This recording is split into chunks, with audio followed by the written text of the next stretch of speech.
Good morning, all of you. I am S. Ramesh Babu, lecturer in computer science, Sri Raviteja Degree College, Allavaram, affiliated to Adikavi Nana University, Rajamahendravaram. Today, I would like to discuss about third BCA 6th semester elective paper 1 is the title is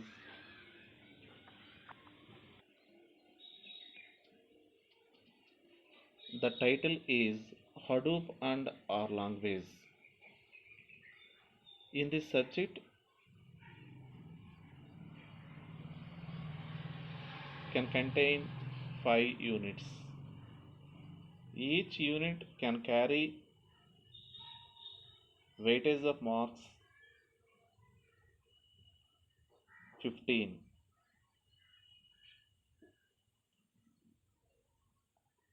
One question is the 5 marks question and another question is 10 marks question.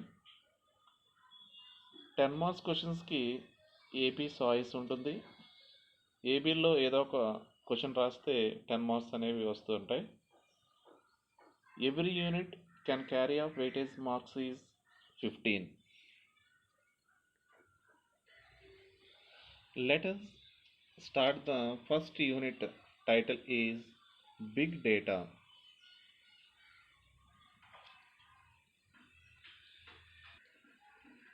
Before we go to introduction to big data, you first need to know what is data. First, let us discuss the what is data. The quantities, characters or symbols on which operations are performed by a computer, which may be stored and transmitted in the form of electrical signals and recorded on magnetic or optical or mechanical recording media. ఇక్కడ ముందు మనం big data గురించి మాట్లాడుకునే ముందు what is data గురించి, డేటాని అసలు ఎలా తీసుకోవడం జరుగుతుంది ఏంటి. The quantities, characters or symbols which operations are perform by a computer. ఏదైనా ఒక కంప్యూటర్ ద్వారా మీరు కొన్ని సింబల్స్ని కానీ క్యారెక్టర్స్ని కానీ ఆ యొక్క క్వాంటిటీస్ని కానీ తీసుకుని ఏదైనా ఒక టెక్స్ట్ని కానీ ఏదైనా ఒక ఆపరేషన్ని పెర్ఫామ్ చేయడం అనేది జరుగుతుంది. దానంతటిని which may be stored and transmitted in the form of electrical signals. ఆ యొక్క మీరు చేసిన డేటా అంతటినీ కూడా ఎలక్ట్రికల్ సిగ్నల్స్ ద్వారా ట్రాన్స్మిట్ చేసి స్టోర్ చేయడం జరుగుతుంది. దేనిలో అంటే మ్యాగ్నెటిక్ టేప్స్లో కానీ, ఆప్టికల్ డిస్క్స్లో కానీ, లేదా mechanical recording media like pen drives, memory cards and so on. ఇక్కడ కంప్యూటర్ ద్వారా మీరు ఏదైతే క్వాంటిటీస్ని, క్యారెక్టర్స్ని, సింబల్స్ని యూజ్ చేసి సమ్ ఆపరేషన్స్ని పెర్ఫామ్ చేసి ఒక డేటా అనేది క్రియేట్ చేయడం జరుగుతుంది. ఈ డేటా అంతా ఎలక్ట్రికల్ సిగ్నల్స్ ద్వారా ట్రాన్స్మిట్ చేసి ఏదో పర్టికులర్ మెమరీ డివైస్లో స్టోర్ చేయడం జరుగుతుంది. దీన్ని ఏమంటారంటే డేటా అంటారు. ఇక్కడ let us discuss what is big data. Big data అంటే ఏంటి, బిగ్ డేటా గురించి డిస్కస్ చేసుకుందాం. Big data is a collection of data that is huge in volume yet growing exponentially with time. It is a data with so large size and complexity that none of traditional data management tools can store it or process it efficiently.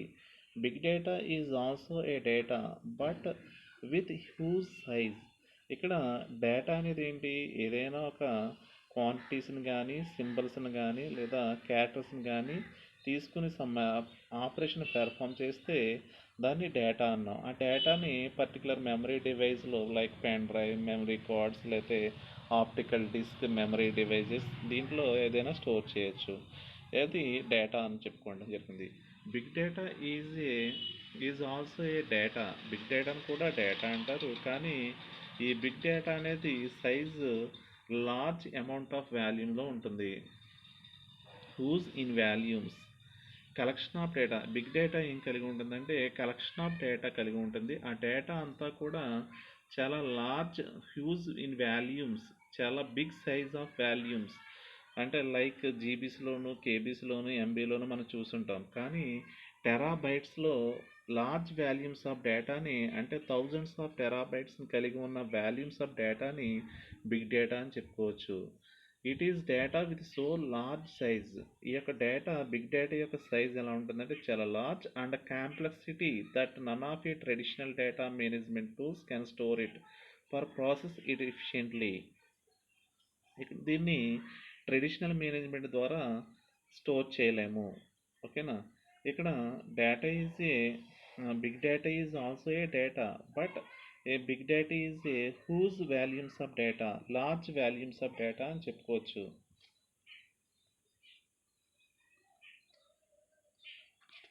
ఇక్కడ big డేటాకి some examples ఇవ్వడం జరిగింది, చూడండి. ఇక్కడ big data is a nothing but a data అని చెప్పుకోవడం జరిగింది.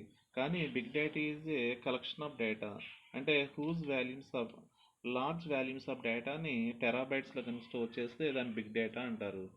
Following are some of the big data example. ఇక్కడ New York stock exchange generates about 1 terabyte of new trade data per day. ఇక్కడ ఏదైనా ఒక ట్రేడ్ కనుక న్యూయార్క్ స్టాక్ ఎక్స్చేంజ్లో, New York stock exchange ద్వారా ఏదైనా New York stock exchange generates about 1 terabytes of new trade data per day.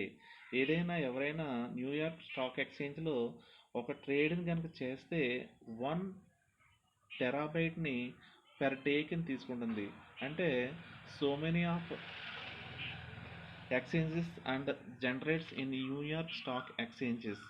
ఇక్కడ ఒక ట్రేడ్ అంటే ఒక కస్టమర్ ఒకటి యొక్క సేల్ని కానీ లేదా పర్చేజ్ని కానీ చేయడానికి ఉపయోగించే వర్డ్ని ఏమంటారంటే స్టాక్ ఎక్స్చేంజ్లో ట్రేడ్ అంటారు. ఒక్క సేల్ ఆర్ పర్చేజ్ ఒక వ్యక్తి ఒక చేయడానికే 1 టెరాబైట్, ఒక డేలో 1 టెరాబైట్ని వాల్యూస్ ఆఫ్ డేటాని తీసుకుంది. ఈ డేటాను అంతటిని స్టోర్ చేయడానికి మామూలు స్టోరేజ్ డివైస్ దాని యొక్క రేంజెస్ సరిపోవు కాబట్టి బిగ్ డేటాని తీసుకోవడం జరిగింది. Next example of big data is social media. Social media like Facebook, Twitter, and etc. The statistics shows that 500 plus terabytes of new data get ingested into the database of social media site Facebook every day. This data is mainly generated in terms of photos and videos, uploads, messages, exchanges, putting comments, etc. ఇక్కడ big డేటాకి మరొక ఉదాహరణగా social media అని చెప్పుకోవచ్చు. Facebook ద్వారా మనం daily చేసే కామెంట్స్ని కానీ, లేకపోతే షేరింగ్ని కానీ, ట్యాగ్స్ని కానీ, లేకపోతే ఫొటోస్ని షేరింగ్ కానీ, వీడియోస్ని అప్లోడ్ చేస్తూ ఉంటాము, లేకపోతే మెసేజెస్ ఎక్స్చేంజ్ చేసుకుంటూ ఉంటాము. వీటన్నిటిని ఫేస్బుక్ సోషల్ మీడియా దాని యొక్క డేటాని డైలీ 500 ప్లస్ టెరాబైట్స్ స్టోరేజ్ని తీసుకుంటుంది. కాబట్టి మామూలు డివైస్లు అయితే ఈ స్టోరేజ్ని స్టోర్ చేయలేం కాబట్టి దానికి ఆల్టర్నేట్ ప్లేస్లో బిగ్ డేటాని తీసుకురావడం జరిగింది. ది 500 ప్లస్ టెరాబైట్స్ అంటే లార్జ్ వాల్యూస్ ఆఫ్ డేటా అని చెప్పుకోవచ్చు. ఈ డేటాని మెయింటైన్ చేయాలంటే చాలా కష్టం కాబట్టి బిగ్ డేటాని ఇంట్రడ్యూస్ చేయడం జరిగింది. Next another example of big data is, ఇక్కడ ఒక ఎయిర్లైన్స్ కంపెనీ వాడు జెట్ ఎయిర్లైన్స్ వాళ్ళు a single jet engine can generates 10 plus terabytes of data in 30 minutes of flight time. ఇక్కడ ఒక 30 మినిట్స్ ఆఫ్ ఫ్లైట్ టైం యొక్క jet ఇంజిన్ని generate చేసి memory occupy చేసేది ఎంతంటే 10 ప్లస్ టెరాబైట్స్. ఒక ఫ్లైట్ రన్ అయ్యే 30 మినిట్స్ టైంలో a single jet engine can generate 10 plus terabytes of data in 30 minutes of flight time. 30 minutes of flight టైంలో 10 plus terabytes of డేటాని జనరేట్ చేస్తూ ఉంటుంది. with many thousands of flights per day, generation of data reaches up to many petabytes. Terabytes తర్వాత ఏంటంటే petabytes.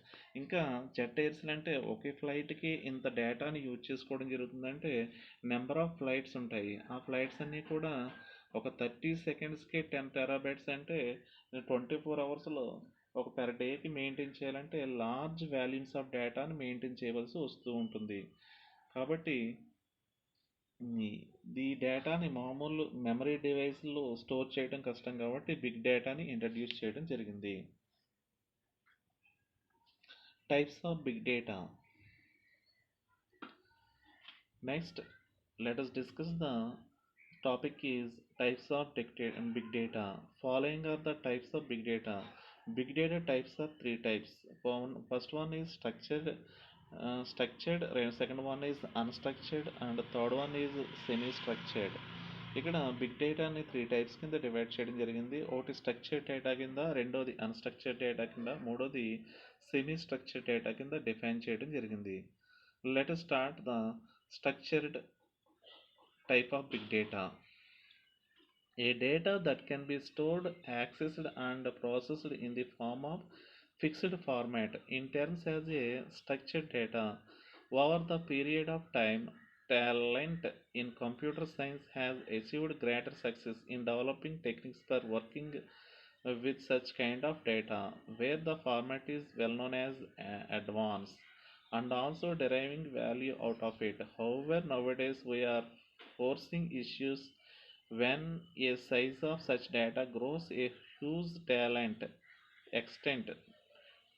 Typical sizes are being in the range of multiple zettabytes. ఇక్కడ డేటాని fixed ఫార్మేట్లో కనుక big డేటాని store చేస్తూ ఉంటే అంటే టేబుల్ ఫార్మాట్ రోస్ అండ్ కాలమ్స్లో ఫిక్స్డ్ ఫార్మాట్లో కనుక ఏదైనా డేటాని కనుక స్టోర్ చేస్తూ ఉంటే దాన్ని స్ట్రక్చర్డ్ డేటా కింద చెప్పుకోవచ్చు.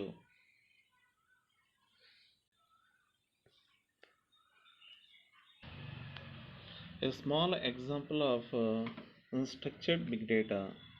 An employee table in a database is an example of structured data.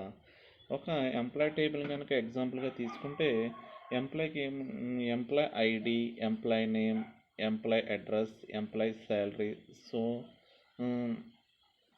So much of attributes are there.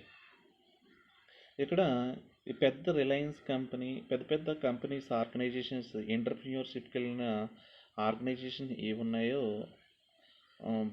ఆ ఆర్గనైజేషన్స్ అన్నిటిలో కూడా వర్క్ చేసే ఎంప్లాయీస్ యొక్క డేటాని ఒక స్ట్రక్చర్ ఫార్మేట్లో కనుక స్టోర్ చేస్తే, లేకపోతే ఏదైనా పర్టికులర్ డేటాని కనుక ఒక ఆర్గనైజ్డ్ మేనర్లో పర్టికులర్ రోస్ అండ్ కాలమ్స్ ఫార్మేట్లో కనుక స్టోర్ చేస్తే దాన్ని స్ట్రక్చర్డ్ డేటా అని చెప్పుకోవచ్చు. Here in this example is employee ID and employee name. ఇక్కడ ఎంప్లాయ్ ఐడి, ఎంప్లాయ్ నేమ్ ఒక కాలం, ఒక రో ఫార్మేట్లో డిస్ప్లే చేయబడి ఉంది. This is the example of structured data of big data. And second type of big data is unstructured. Any data with unknown form or the structure is classified as unstructured data. In addition to the big size being huge, unstructured data process multiple challenges in terms of its processing for deriving value out of it.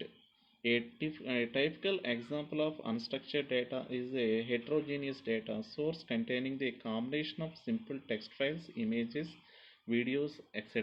Nowadays, organizations have wealth of data available with them, but unfortunately they don't know how to derive value out of it, since this data is in its raw form or unstructured format. ఇక్కడ big డేటాలో unstructured format గురించి చెప్పుకోవాలంటే ఏదైనా ఒక డేటాని format సైజులో కాకుండా videos, లేకపోతే frames or images, text files ఇవన్నిటిని కూడా స్టోర్ చేయడానికి లార్జ్ వాల్యూమ్స్ ఆఫ్ డేటాని అవసరం అవుతుంది. అందువల్ల బిగ్ డేటాని చూజ్ చేసుకోవడం జరిగింది. ఇక్కడ ఏదైనా ఫార్మాట్ని ఫాలో అవ్వకుండా videos and images and text ఫైల్స్ని కనుక దాన్ని స్టోర్ చేయడానికి ఎక్సెట్రా ఎటువంటి అన్నిటిని స్టోర్ చేయడానికి ఆర్గనైజేషన్ కింద డేటాని స్టోర్ చేయడానికి ఉపయోగించే దాన్ని ఏమంటారంటే అన్‌స్ట్రక్చర్డ్ డేటా అంటారు. Combination of simple text files, images, videos etcetera. ఇక్కడ కాంబినేషన్ ఆఫ్ ఇక్కడ టెక్స్ట్ ఫైల్స్, ఇమేజెస్, వీడియోస్ అటువంటి అన్నిటిని కలిపి ఒకేసారి స్టోర్ చేయడానికి ఉపయోగించే డేటాని అన్‌స్ట్రక్చర్డ్ డేటా అని చెప్పుకోవచ్చు. ఇక్కడ అన్‌స్ట్రక్చర్డ్ డేటాకు ఉదాహరణకి ఏంటంటే గూగుల్. గూగుల్‌లో డిఫరెంట్ టైప్స్ ఆఫ్ మీరు వెబ్‌సైట్స్‌ని సెర్చ్ చేయడం జరుగుతూ ఉంటుంది. అలా సెర్చ్ చేస్తూ ఉన్నప్పుడు ఆ డేటా డేటా కొన్ని వెబ్‌సైట్స్ అన్నీ పిక్చర్స్ లేకపోతే వీడియోస్ లేకపోతే టెక్స్ట్ ఫైల్స్ రూపంలో ఉంటాయి. ఈ డేటా అంతా స్టోర్ చేయడానికి థౌజండ్స్ ఆఫ్ టెరాబైట్స్‌ని యూజ్ చేయవలసి వస్తూ ఉంటుంది. అటువంటి డేటాని ఏమంటారంటే అన్‌స్ట్రక్చర్డ్ డేటా అంటారు. The example of unstructured data is shown on the screen. Example of unstructured data. The output returns by Google search. ఏదైనా గూగుల్ సెర్చ్లో మీరు డిఫరెంట్ టైప్స్ ఆఫ్ వెబ్సైట్ యొక్క అడ్రస్ని సెర్చ్ చేస్తే కనుక అక్కడ వీడియోస్ డిస్ప్లే అవుతుంటాయి, టెక్స్ట్ ఫైల్స్ డిస్ప్లే అవుతుంటాయి, అలాగే images display అవుతూ ఉంటాయి, అలాగే ఏదైనా పర్టికులర్ కంపెనీస్కి సంబంధించిన logos and sceneries what ever it maybe they ఎటువంటి టైప్ ఆఫ్ డేటా అయినా డిస్ప్లే అవుతుంది. అటువంటి డేటాను అంతటిని మెయింటైన్ చేయడానికి ఉపయోగించే డేటాని ఏమంటారంటే బిగ్ డేటా యొక్క టైప్ని ఏమంటారంటే అన్‌స్ట్రక్చర్డ్ డేటా అంటారు. ఇక్కడ ఒక స్ట్రక్చర్ అనేది ఏమీ ఫాలో అవ్వట్లేదు. ఎందుకోసం అంటే డిఫరెంట్ టైప్స్ ఆఫ్ వీడియోస్ అనేవి అక్కడ అవుతూ ఉన్నాయి, ఇమేజెస్ వస్తూ ఉన్నాయి, అలాగే టేబుల్స్ వస్తూ ఉన్నాయి, అలాగే టెక్స్ట్ ఫైల్స్ వస్తూ ఉన్నాయి.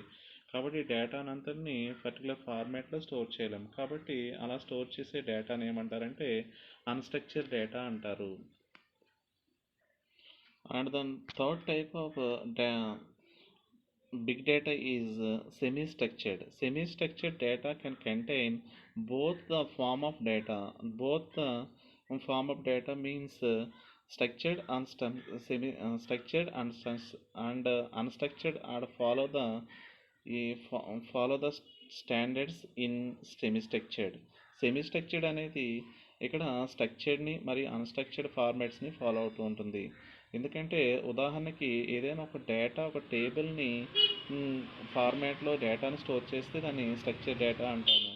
అదే కనుక వీడియోస్ ఫైల్స్ లేకపోతే టెక్స్ట్ ఫైల్స్ని ఫార్మాట్లో ఒక పర్టికులర్ స్ట్రక్చర్లో కనుక స్టోర్ చేయలేకపోతే కనుక దాన్ని అన్‌స్ట్రక్చర్ డేటా అంటాము. అలా స్టోర్ చేసేదాన్ని అన్‌స్ట్రక్చర్ డేటా అంటాము. ఇక్కడ సెమీ స్ట్రక్చర్డ్ డేటా అనేది ఏంటంటే బోత్ స్ట్రక్చర్డ్ అన్‌స్ట్రక్చర్డ్ ఫార్మాట్ని రెండు ఫాలో అవుతూ ఉంటుంది. ఇక్కడ సెమీ స్ట్రక్చర్డ్ డేటా ఏంటంటే చెప్పుకోవడానికి ఎగ్జాంపుల్ అంటే ఇక్కడ semi structured data can shows the DBMS files database management system ఫైల్స్ని షో చేస్తుంది. అలాగే అన్‌స్ట్రక్చర్డ్ ఫార్మాట్ ఫైల్స్ని కూడా షో చేస్తుంది. ఎలా అంటే HTML ద్వారా హైపర్ టెక్స్ట్ మార్కప్ లాంగ్వేజ్లో ద్వారా తయారు చేసిన టెక్స్ట్ ఫైల్స్ని లేదా వీడియోస్ని లేదా సమ్ ఇమేజెస్ని కూడా ఈ సెమీ స్ట్రక్చర్డ్ డేటా స్టోర్ చేసుకోగలదు. దేన్నంటే XML ఫైల్స్ కూడా ఇది స్టోర్ చేస్తుంది, రిప్రజెంట్ చేయగలుగుతుంది. XML stands for extended markup language. ఏదైనా ఒక డేటాని స్ట్రక్చర్ DBMS ఫార్మాట్లోను అలాగే XML ఫార్మాట్లోను స్టోర్ చేసుకోగలిగే దాన్ని సెమీ స్ట్రక్చర్డ్ డేటా అంటారు. ఈ సెమీ స్ట్రక్చర్డ్ డేటా అనేది స్ట్రక్చర్డ్ డేటాని మరియు అన్‌స్ట్రక్చర్డ్ డేటాని ఫాలో అవుతుంది. స్ట్రక్చర్డ్ డేటాకి ఉదాహరణ DBMS ఫైల్స్, అన్‌స్ట్రక్చర్డ్ డేటాకి ఉదాహరణ XML ఫైల్స్. ఈ రెండాటిని స్టోర్ చేసుకోగలిగే దాన్ని సెమీ స్ట్రక్చర్డ్ డేటా అంటారు. ఈ హడూప్ ఆర్ లాంగ్వేజ్లో ఫస్ట్ వాట్ ఈస్ డేటా గురించి తెలుసుకోవడం జరిగింది. అలాగే వాట్ ఈస్ బిగ్ డేటా గురించి తెలుసుకోవడం జరిగింది. ఎగ్జాంపుల్స్ ఆఫ్ బిగ్ డేటా గురించి చెప్పడం జరిగింది. అలాగే టైప్స్ ఆఫ్ బిగ్ డేటా గురించి కూడా చెప్పాము. What is data? డేటా అంటే కలెక్షన్ ఆఫ్ ఏదైనా సింబల్స్ని లేదా క్వాంటిటీస్ని లేదా క్యారెక్టర్స్ని యూజ్ చేసి సమ్ ఆపరేషన్ పెర్ఫామ్ చేస్తే వచ్చిన దాన్ని డేటా అంటారు. ఈ డేటాని పర్టికులర్ ఎలక్ట్రికల్ సిగ్నల్స్ ద్వారా ఏదైనా హార్డ్వేర్ డివైజెస్ మెమరీ డివైజెస్లో స్టోర్ చేసుకోవచ్చు. అలా స్టోర్ చేయబడిన దాన్ని ఏమంటారంటే డేటా అని చెప్పుకోవడం జరిగింది. అలాగే లార్జ్ వాల్యూస్ ఆఫ్ డేటాని స్టోర్ చేసేదాన్ని బిగ్ డేటా అంటారు. Large values of data like is data size is terabytes. Extended టెరాబైట్స్ని లో కనుక డేటాని స్టోర్ చేస్తే దాన్ని బిగ్ డేటా అంటారు. బిగ్ డేటాకి ఎగ్జాంపుల్గా మనం ఏం చెప్పుకోవడం జరిగిందంటే సోషల్ మీడియా, తర్వాత జెట్ ఎయిర్వేస్ గురించి. బిగ్ డేటా యొక్క ఎగ్జాంపుల్గా న్యూయార్క్ స్టాక్ ఎక్స్చేంజ్ని, అదేవిధంగా సోషల్ మీడియాని గురించి, అదేవిధంగా జెట్ ఎయిర్లైన్స్ గురించి చెప్పుకోవడం జరిగింది. అలాగే టైప్స్ ఆఫ్ బిగ్ డేటా గురించి కూడా చెప్పింది. బిగ్ డేటా ఆర్ 3 టైప్స్ కింద డివైడ్ చేయడం జరిగింది. ఒకటి స్ట్రక్చర్డ్ డేటా, రెండోది అన్స్ట్రక్చర్డ్ డేటా, మూడోది సెమీ స్ట్రక్చర్డ్ డేటా అని చెప్పుకోవడం జరిగింది. స్ట్రక్చర్డ్ డేటాకి ఉదాహరణగా ఏదైనా ఈ ఎంప్లాయీ టేబుల్స్ని ఎంప్లాయీ యొక్క టేబుల్స్ని క్రియేట్ చేయండి, అంటే రోస్ కాలమ్స్లో ఏదైనా డేటాని కనుక స్టోర్ చేస్తే దాన్ని స్ట్రక్చర్ ఫార్మాట్ కింద చెప్పుకోవచ్చు. అన్స్ట్రక్చర్డ్ డేటాకి ఉదాహరణకి ఏం చెప్పుకోవచ్చు అంటే ఏదైనా డేటాని videos, files, text mixing of డేటాని, అంటే వీడియోస్ని కానీ, టెక్స్ట్ ఫైల్స్ని కానీ, అలాగే ఇమేజెస్ని కానీ, ఇంకా అదర్ ఫైల్స్ని కనుక మిక్సింగ్ ఆఫ్ ఫైల్స్ అన్నిటిని కనుక లార్జ్ వాల్యూస్ ఆఫ్ డేటాలో కనుక స్టోర్ చేయగలిగితే దాన్ని అన్స్ట్రక్చర్డ్ డేటా అంటారు. ఉదాహరణకి గూగుల్లో మీరు ఏదైనా వెబ్సైట్ని సెర్చ్ చేస్తూ ఉంటే చాలా రకాల వెబ్సైట్స్ వస్తూ ఉంటాయి. దాంట్లో ఇమేజెస్, వీడియోస్, టెక్స్ట్ ఫైల్స్, రకరకాల బ్యాక్గ్రౌండ్ ఇమేజెస్తో కలిగిన డేటా అంతా కూడా స్టోర్ అయి ఉంటుంది. అటువంటి డేటాని ఏమంటారంటే అన్స్ట్రక్చర్డ్ డేటా అంటారు. సెమీ స్ట్రక్చర్డ్ డేటా అంటే ఏంటంటే బోత్ స్ట్రక్చర్డ్ అండ్ అన్స్ట్రక్చర్డ్ డేటాని ఫాలో అవుతూ ఉంటే దాన్ని సెమీ స్ట్రక్చర్డ్ డేటా అంటారు. దీనికి ఎగ్జాంపుల్గా ఏం చెప్పుకోవచ్చు అంటే డిబిఎంఎస్ డేటాబేస్ మేనేజ్మెంట్ సిస్టమ్తో రిలేషనల్ డేటాబేస్ మేనేజ్మెంట్ సిస్టమ్తో తయారు చేయబడిన డేటాని స్టోర్ చేసుకోగలుగుతుంది. దాంతో ఈ ఎక్స్ఎంఎల్ ఫైల్స్ని కూడా ఈ యొక్క సెమీ స్ట్రక్చర్ రిప్రజెంట్ చేయగలదు. XML files is a extended markup language. ఈ HTML hyper text markup language ద్వారా క్రియేట్ చేయబడిన ఫైల్స్ అన్నిటిని, అంటే హెచ్టిఎంఎల్స్లో ఫైల్స్ని టెక్స్ట్లోనూ చేయొచ్చు, టేబుల్ ఫార్మాట్లో చేయొచ్చు, ఇమేజెస్లో చేయొచ్చు, వీడియోస్లో చేయొచ్చు. ఎందుకంటే దాంట్లో క్యాస్కేడింగ్ స్టైల్ షీట్స్ ఉపయోగించి డేటాను స్టోర్ చేయడం జరుగుతుంది, వెబ్ పేజ్ని క్రియేట్ చేయడం జరుగుతుంది. అటువంటి డేటాను కూడా ఈ సెమీ స్ట్రక్చర్ రిప్రజెంట్ చేయగలదు. Okay, thank you all.